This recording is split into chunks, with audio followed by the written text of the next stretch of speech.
Hello po, ako po si Daniel. Welcome po sa aking 12 CSS Tutorial Tagalog version.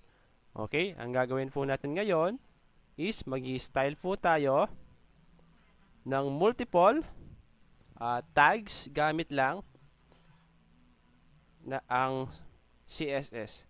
Okay, so for example, gusto nyo po ng parehong property. Okay, parehong property kahit po magkaiba yung ano niya. Okay? So, ganito na lang po para maintindihan nyo o may explain ko ng maayos. For example po, ang property po ni age 1 at saka ni age 2, gusto nyo pareho lang. Okay? So, para hindi na po natin siya isulat ng ganito, okay? Ang gagawin po natin is, maglalagay po tayo ng comma. Alisin po natin dito si age 2. Okay? Comma, age 2. Saan na siya? Age 2. Okay, ang gagawin po natin dito, si age 1 po at si age 2, gagawin natin, pareho silang center. Text align equals to center. Okay?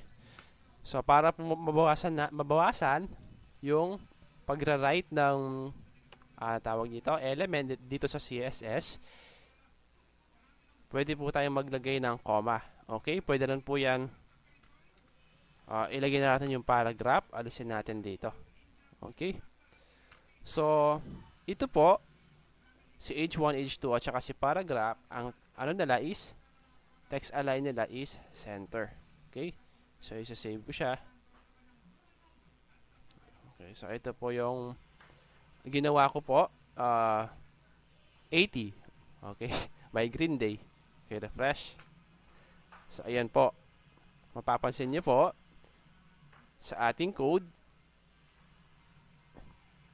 ayan, H1, H2, at saka si paragraph, naging center na siya. Okay?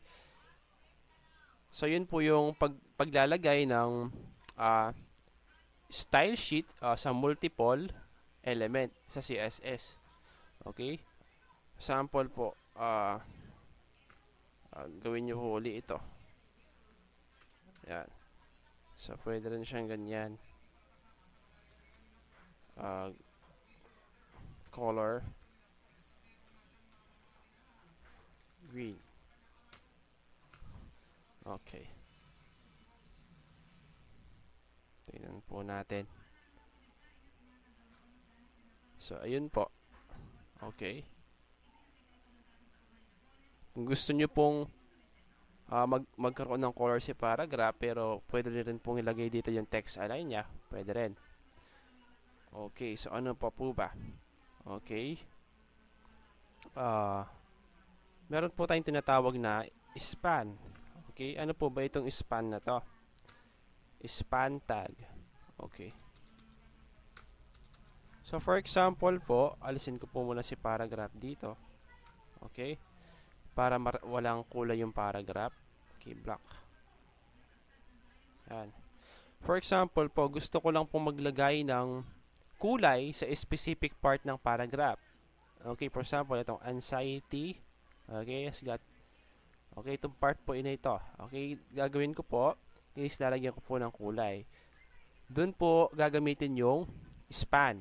Okay, span tag po yan dito sa HTML. For example, okay, ito. Lagyan ko ng span. Opening span tag. Tsaka closing span. Okay. So, ito po, ang gagawin ko lang is itong part lang po na ito ang bibigyan ko ng CSS. Okay, nasa loob po siya ng paragraph. Lagyan ko na po ng CSS. Gawin ko po color green. Okay.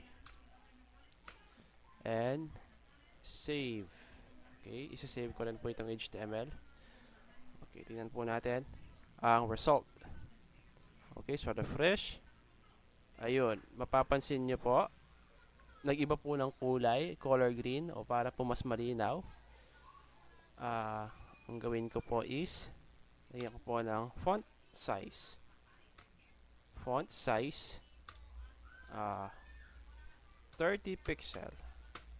Sample. Okay, save. Ito po yung result.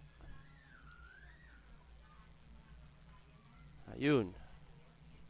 Okay, sana po naiintindihan nyo po yung span tag at saka po yung paglalagay po ng